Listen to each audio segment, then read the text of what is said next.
morning.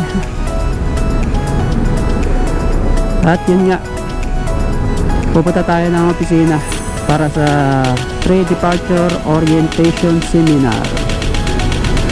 Ginagawa ng bawat OFW pag aalis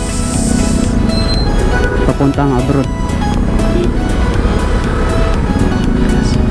Ngayon nasa Buendia tayo sa Pasay. Matraffic. Ang oras ay 7:55 ng umaga. Yan. Nasa MRT tayo. I mean LRT.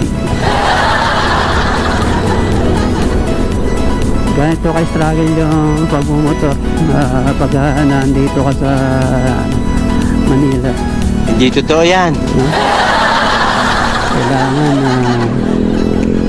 doble ang yung pag-iingat.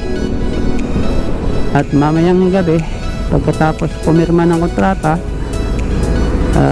pagkatapos din ng PIDOS ay uuwi na po muna tayo sa probinsya para makapagbakasyon pa. Hindi totoo yan.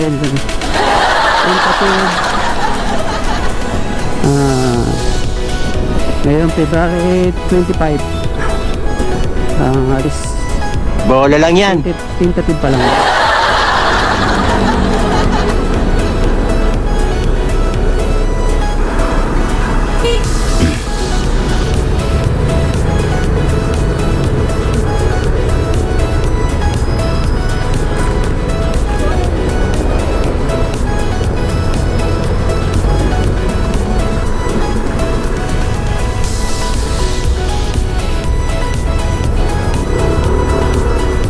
Mula nang dumating ako dito sa Maynila, ngayon ko pa lang ito nagagamit. Pinapainit ko lang tuwing umaga.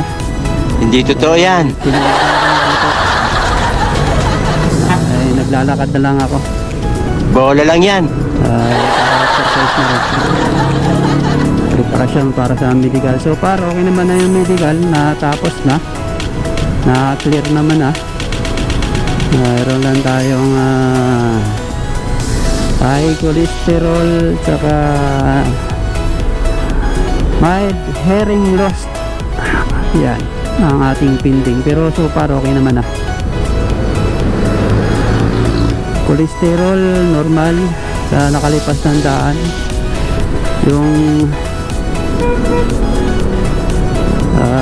Yung sa tenga ko naman, yung dati pa to nung kabataan ko,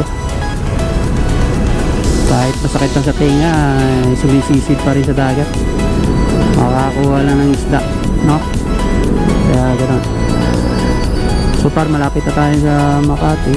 Ayan. Go na tayo mga brad. Magandang umaga po sa inyo lahat.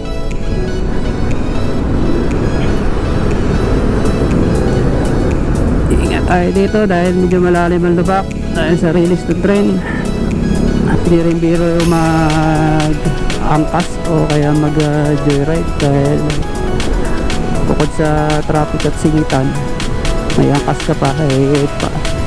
Buti na lang kung marunong yung angkas mo mag-balance din, no? May para sa rider, no?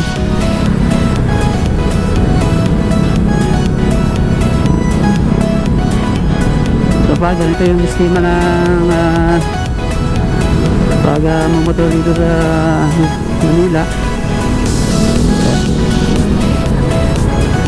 Minsan makapundol yung bit mo sa biglaang pre, no? Normal lang yan. Habaan mo lang yung pasensya. Yan, pinakatabit dyan. Sige, dyan kayo pumasok. Siguro ko nag-update kayo sa training.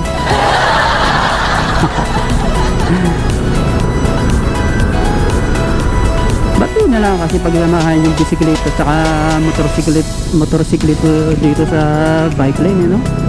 Kung subukan. Para hindi na magsisimito ng motor na to, para matiwasay din sila, di ba? Ilan kaya yun? Dito ka lang makakita na red light, pwede ka mag-go. Pero dumidepende pa yan sa enforcer. Kasi may nagka-traffic enforcer naman. So yun. At nandito na ho tayo sa Makati. Welcome to Makati mga brad.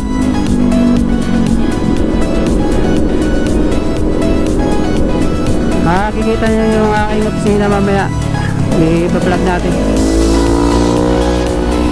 Ay, may opisina pala nila. Hindi ko opisina. Nakikipasok na.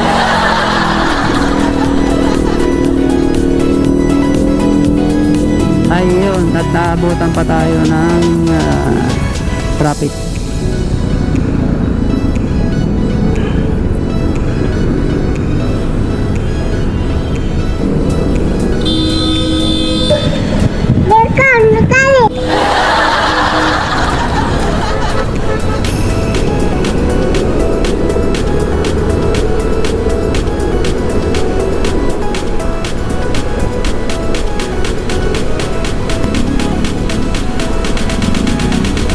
So yun, kakaano na tayo dito mga brad.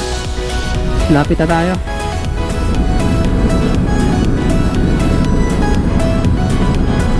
Sa Tordesillas.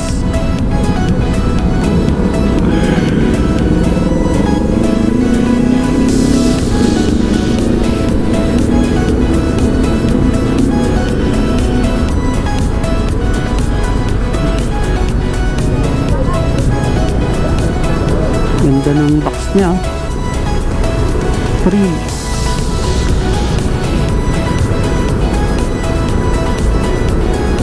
Yun, may traffic enforcer kahit naka-red. Okay lang.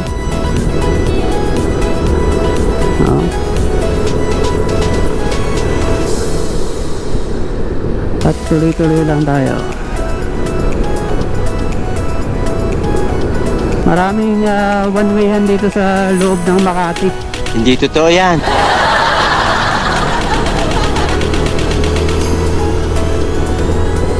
Yan, may mga nakalagay naman one way. No? Tapos kakaliwa tayo dito. Doon tayo sa likod. Dahil kailangan ko mag-park.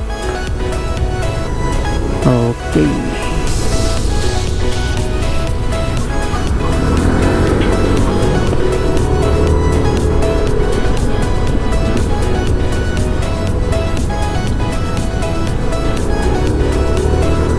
Pasaway itong Google. Dito na nga ako pinapakaliwa pa ako. So yun mga brad, nandito na tayo sa parking lot. No?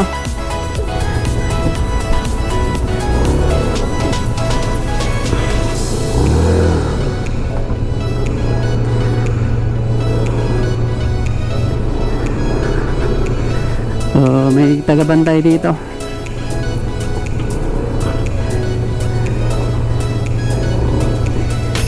So yun, nandito na nga tayo mga brad. Nakapag-park na tayo. At siyempre, nandyan yung opisina ko. Ayan. Buenas mo!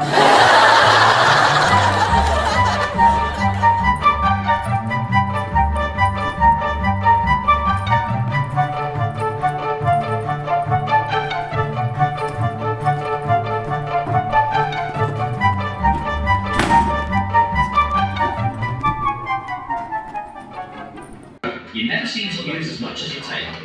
And that Special or emergency allotment, sorry. Portion ng po yun ng salary niyo na sinasend nyo paminsan-minsan. So yun, good afternoon mga brad. Ang oras ay alas 3:16 ng hapon. Tapos na tayo sa opisina. Ingat tayo.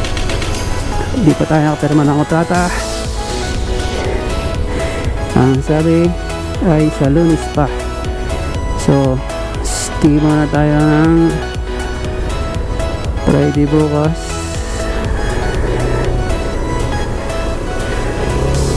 Sabado. So ilang araw pa tayo dito, ha?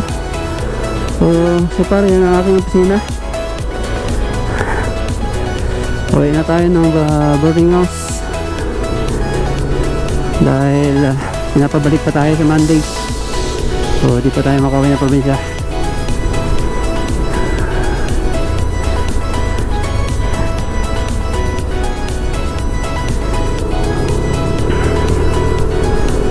So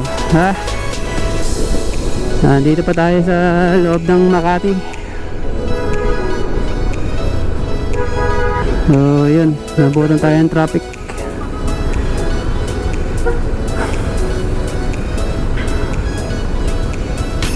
Ang oras ay alas 3:18 ng hapon. Kakatapas lang natin sa opisina, no?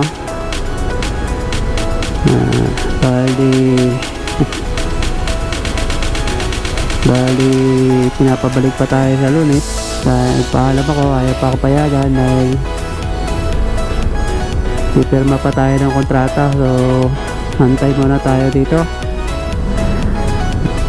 Wow! Yun.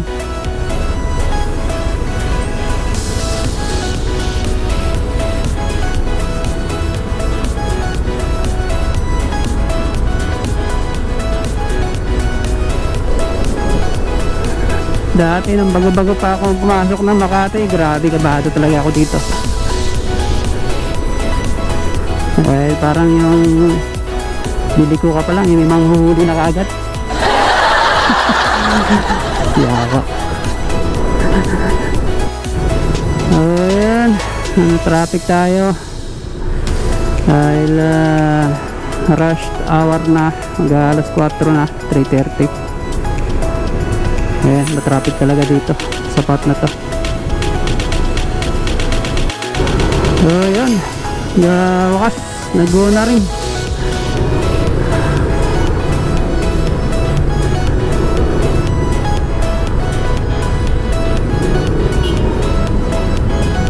Ayay.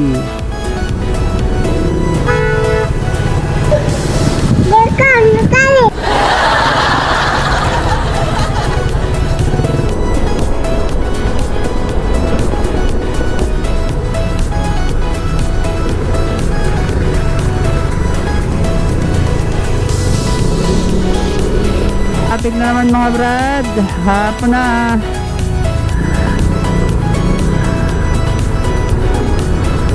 Tayo, singit-singit tayo dito, uwi masisingitan.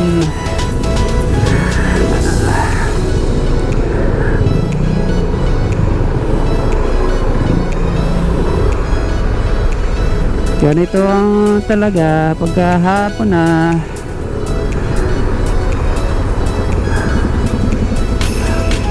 So far, nandito pa lang tayo sa Chinorosis.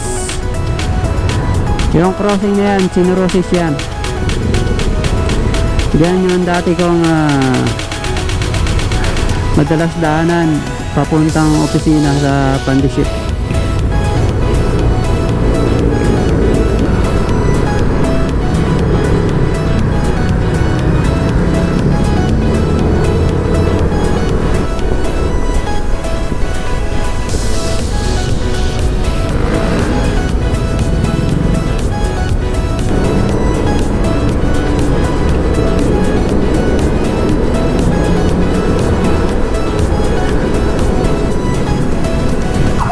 May special treatment na dumadaan. Ayan, oh. Kita mo yan? No? Mga politiko yan. Hindi totoo yan.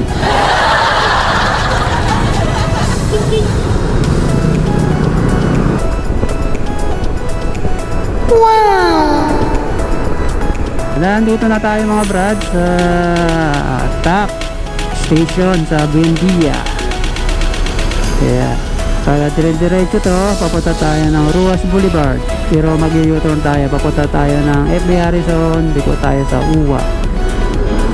Papunta ng aking boarding house. So ayun, mag-u-turn na tayo dito mga brad.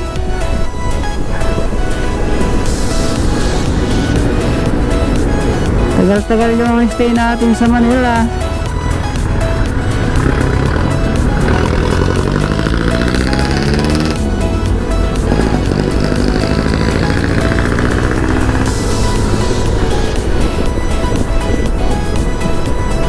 Tapos kanan tayo dito. FB Harrison Street na tayo mga brad.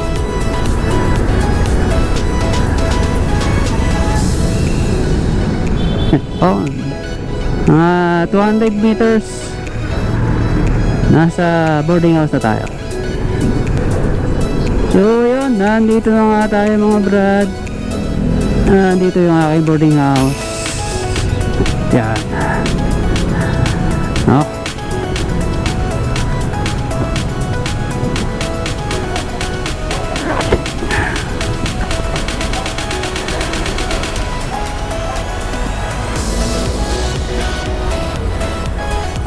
Ito ang aking boarding house. Pasok tayo. Bubuksan natin yung gate.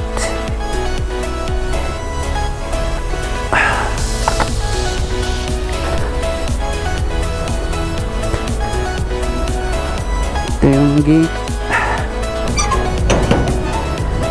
Tingnan mo na kung gaano kasipte yung motor. Ito yung gusto ko dito eh, yung sip yung motor na pag-park mo.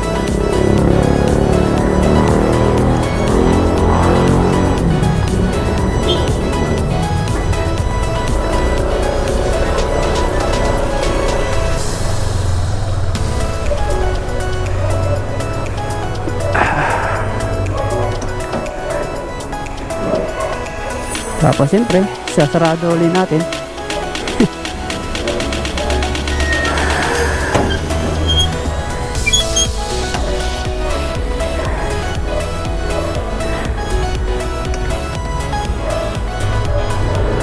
Abay ito mayari, bigyan tayo ng space para sa motor parking. Ayan, no? Yeah.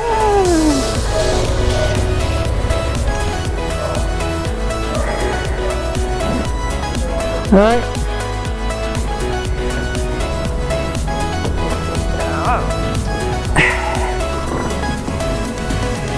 So yan, dito na tayo.